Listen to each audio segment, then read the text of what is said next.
तुम्ही या तिळाच्या कुरड्या कधी खाल्ल्या आहेत का? मी तर या तिळाच्या कुरडईचं नावसुद्धा कधी ऐकलं नव्हतं. खाणं तर खूप दूरची गोष्ट.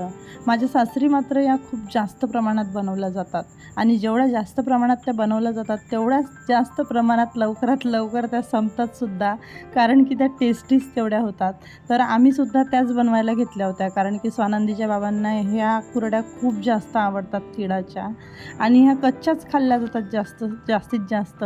तळल्यानंतर तर खूपच जास्त टेस्टी लागतात. आमचा जो विकेंड असतो ना, तो हॉलिडेसारखा असतो.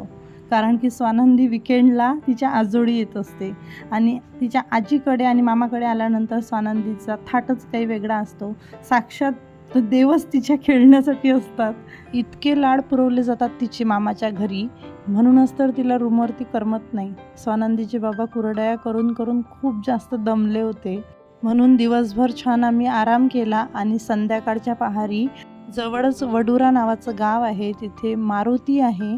त्या मारुतीवरती आम्ही दर्शनाला गेलो होतो. खरंच खूप ऐकलं होतं त्या मारुतीबद्दल आणि खरंच गेल्यानंतरसुद्धा अनुभवायला मिळालं. तिथे जेवण चालू होतं. छान मस्त पोट भरून जेवण करून घेतलं. घरी आल्यानंतर बघितलं तर मस्त कुरड्या वाळल्या होत्या. त्या घरात घेऊन आलो. स्वानंदी आता रोजचं नवीन नवीन काहीतरी शिकत आहे. तर बघा आज काय शिकली.